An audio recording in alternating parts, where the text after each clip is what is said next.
adalah mangrove, alias hutan bakau.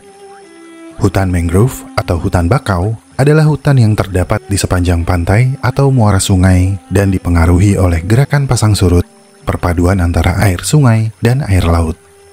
Komunitas pohon yang menyusun hutan ini sangat tahan terhadap air garam dan tumbuh di sekitar garis pantai, yang tergenang saat pasang dan penuh lumpur saat surut.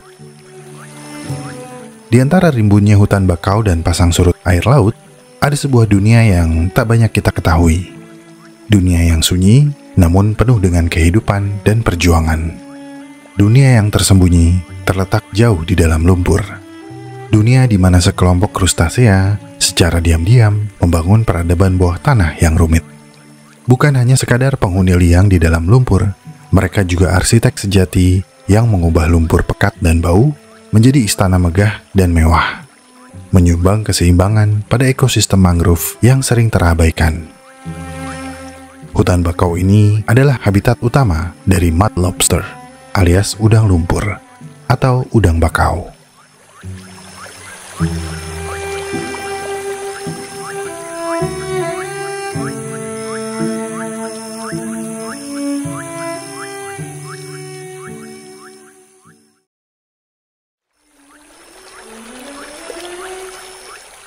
Ini adalah sejenis krustasea yang sering disalahartikan sebagai udang.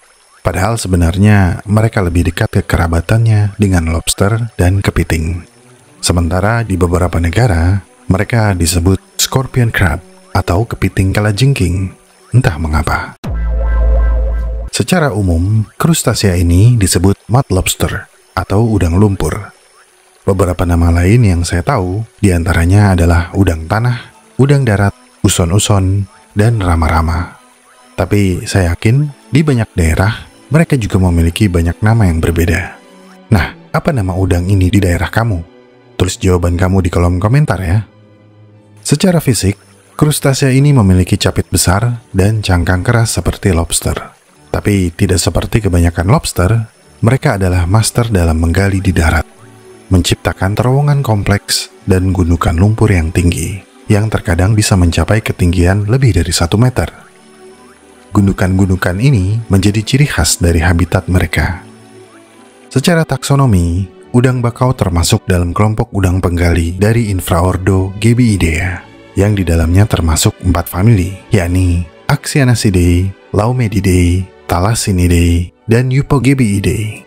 Secara historis, udang bakau telah menjadi bagian dari ekosistem pesisir tropis dan subtropis di seluruh Indo-Pasifik selama jutaan tahun. Catatan fosil menunjukkan bahwa mereka telah bertahan dan berevolusi seiring dengan perkembangan hutan mangrove sejak zaman Miosen, atau sekitar 23 hingga 5,3 juta tahun yang lalu. Secara distribusi, Gebiidea ditemukan di lingkungan laut tropis dan subtropis di seluruh dunia, terutama di Indo-Pasifik Barat dan Samudra Hindia Barat.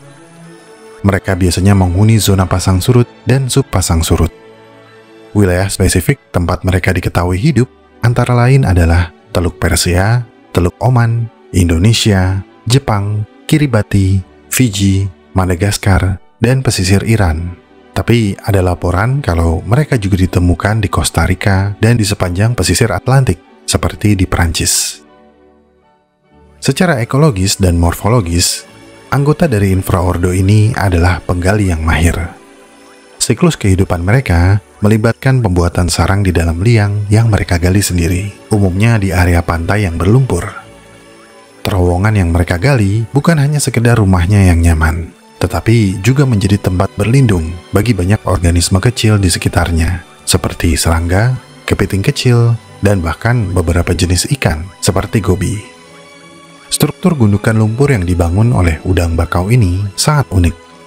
Di bagian atas gundukan, terdapat sebuah lubang yang menjadi pintu masuk ke dalam terowongan labirin di bawahnya. Lubang ini juga berfungsi sebagai ventilasi untuk memastikan suhu dan sirkulasi oksigen di dalam sarang terjaga. Para ilmuwan bahkan menemukan bahwa beberapa sistem terowongan ini begitu rumit dan saling terhubung, membentuk sebuah kota bawah tanah yang padat penduduk, dengan ruangan-ruangan untuk bersembunyi, beristirahat, dan berkembang biak. Dari deskripsi barusan, kita bisa mengambil kesimpulan kalau perilaku utama udang bakau adalah menggali. Setelah menemukan area yang tepat, mereka mulai menggali dan menghabiskan sebagian besar hidupnya di bawah tanah, di dalam sistem terowongan yang luas.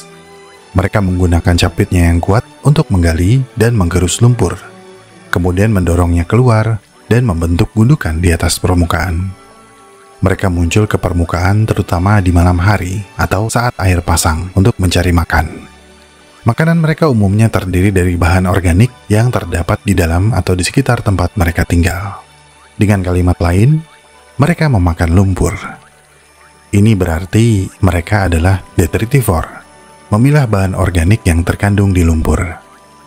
Kebiasaan makan ini memainkan peran penting dalam mendaur ulang nutrisi di dalam ekosistem mangrove.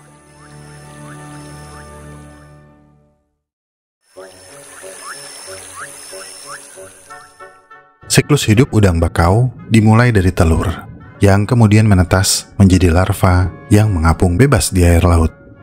Masa larva ini sangat krusial, karena mereka harus waspada, bertahan dari predator, dan harus menemukan tempat yang cocok untuk tumbuh. Selama masa pertumbuhan, larva ini akan mengalami beberapa kali pergantian kulit atau molting untuk berubah bentuk sebelum akhirnya menetap di dasar lumpur.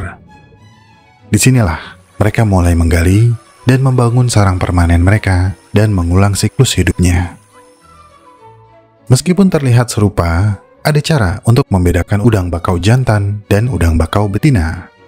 Pada udang bakau jantan, capitnya umumnya lebih besar dan lebih kuat dibandingkan betina. Capit ini biasanya digunakan dalam ritual perkelahian untuk memperebutkan wilayah atau pasangan. Ciri lainnya adalah pada kaki renang atau pleopod mereka, udang bakau betina memiliki pleopod atau kaki renang yang lebih besar dan berbulu di bawah perutnya.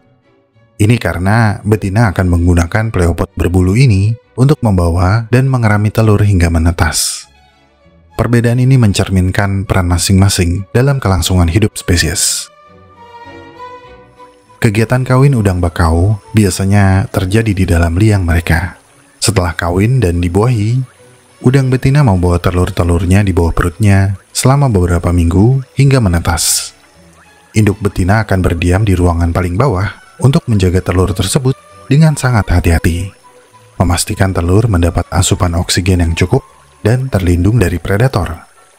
Sebelum waktu menetas tiba, udang bakau betina akan menunggu air laut pasang dan melepaskan larva-larva ini ke perairan.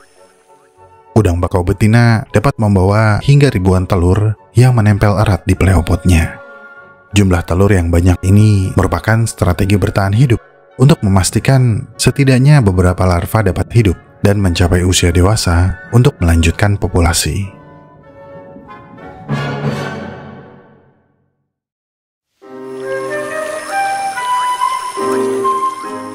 Peran udang bakau bagi ekosistem mangrove sangatlah vital. Dengan aktivitas menggali atau bioturbasi yang tiada henti, mereka menciptakan aerasi atau sirkulasi udara di dalam lumpur.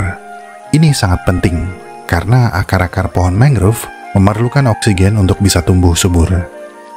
Tanpa aerasi yang mereka ciptakan, lumpur mangrove akan menjadi terlalu padat dan miskin oksigen yang dapat menghambat pertumbuhan pohon mangrove.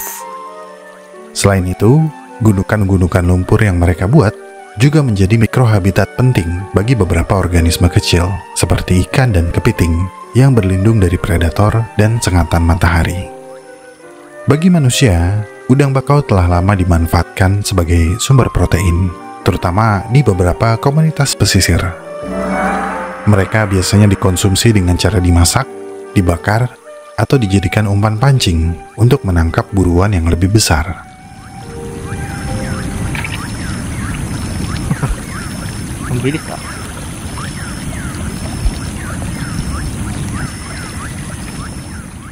Udang bakau, seperti jenis udang lainnya, memiliki berbagai manfaat kesehatan.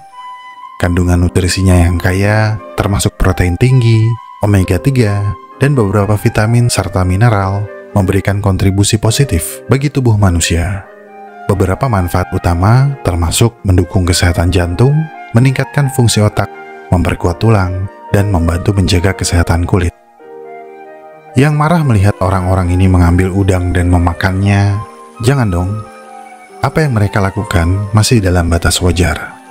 Mereka cuma ambil secukupnya, cuma menghancurkan sarang udangnya, bukan menghancurkan keseluruhan hutan mangrove-nya dan dibuat menjadi penginapan mewah atau kebun besar yang hanya bisa diakses oleh yang punya uang. Dan untuk kamu yang masih suka buang sampah sembarangan, lihatlah ini. Sampah yang menumpuk di mangrove akan menyulitkan banyak organisme untuk beraktivitas dan mungkin dapat mengancam kelangsungan hidup mereka. Tapi sesungguhnya, selain sebagai sumber nutrisi, manfaat terbesar udang bakau adalah peran mereka dalam menjaga kelestarian hutan mangrove yang merupakan benteng alami dari abrasi pantai dan banjir rob atau bahkan tsunami. Selain itu, hutan mangrove juga bernilai ekonomis tinggi karena diketahui menjadi tempat berkembang biak bagi banyak ikan, kepiting, dan udang. Dan banyak manusia yang menggantungkan hidup mereka pada hutan bakau ini. Gundukan yang dibangun oleh udang bakau secara jelas mampu meningkatkan keanekaragaman hayati dengan menciptakan mikrohabitat yang berbeda dari lingkungan sekitarnya. Gundukan-gundukan ini memiliki kandungan nutrisi dan komposisi lumpur yang berbeda, menjadikannya tempat ideal bagi fungi dan mikroorganisme lain untuk tumbuh, yang pada gilirannya akan dimanfaatkan oleh organisme lainnya. Udang bakau menempati posisi penting dalam kesinambungan rantai makanan. Jika udang bakau musnah, maka dampaknya akan sangat buruk.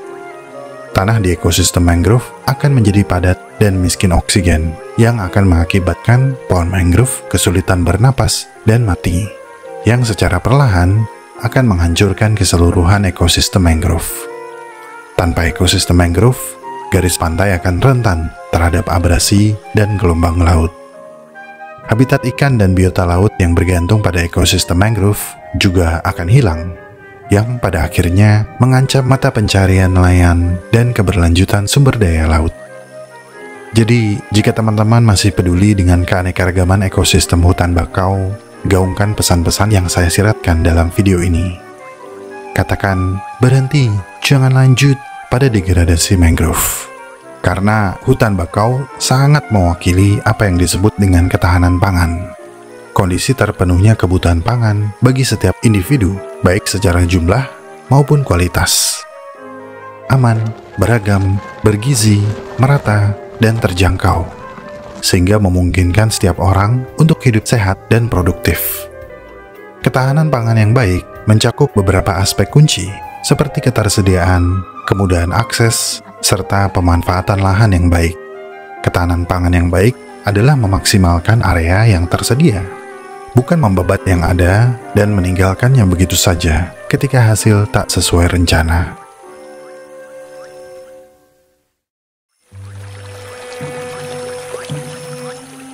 Indonesia sangat kaya akan garis pantai dan hutan mangrove. Tapi ironisnya, banyak yang kini menghadapi ancaman besar. Dulu, gundukan-gundukan kokoh milik udang bakau adalah pemandangan umum di sepanjang pesisir. Namun sekarang, seiring dengan maraknya pembabatan hutan mangrove untuk lahan tambak, perkebunan kelapa sawit, polusi, hingga pengembangan pariwisata, gundukan-gundukan tersebut semakin jarang terlihat. Kisah udang bakau adalah cerminan dari rapuhnya hubungan antara manusia dan alam. Keberadaan mereka mengajarkan kita bahwa kita seringkali took it for granted, menyepelekan atau gagal mengapresiasi apa yang kita punya. Udang bakau yang sering jadi buruan dan santapan ini tanpa disadari memiliki peran yang sangat besar. Yang memanfaatkan hanya bisa makan tanpa mempelajari dan menyadari jasa mereka yang menghidupi hutan mangrove, benteng alami pantai kita. Dengan melindungi hutan bakau, kita bukan hanya melindungi satu spesies, tapi juga keseluruhan ekosistem pesisir, mata pencarian nelayan, dan masa depan lingkungan kita. Oleh karena itu, mari kita jaga hutan mangrove kita, hargai peran setiap makhluk hidup di dalamnya, dan pastikan gundukan-gundukan lumpur ini tetap berdiri kokoh sebagai simbol dari alam yang sehat dan lestari.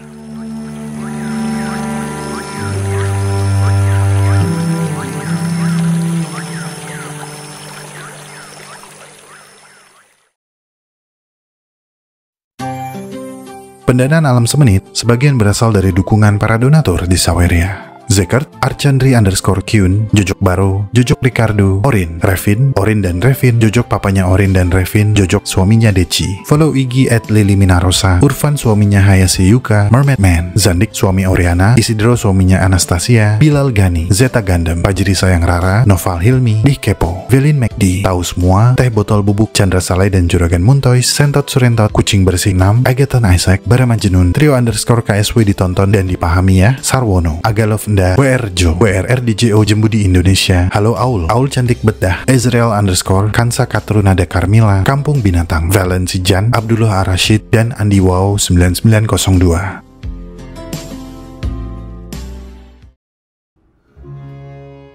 Terima kasih telah menonton sampai menit ini. Saya sangat-sangat menghargai segala dukungan yang teman-teman berikan kepada Alam Semenit. Jika ingin tahu lebih banyak tentang subjek pembahasan dalam video ini, cek deskripsi video. Di sana, teman-teman bisa menemukan segala jurnal, literatur, dan referensi saya dalam menyusun naskah. Jika suka dengan pembahasan dari Alam Semenit, like video ini dan share, karena like dan share dari kamu akan membantu perkembangan channel ini. Ikuti perkembangan semua hal yang aneh, menjijikan, dan indah yang mengundang rasa ingin tahu kita semua. Sampai jumpa di video selanjutnya.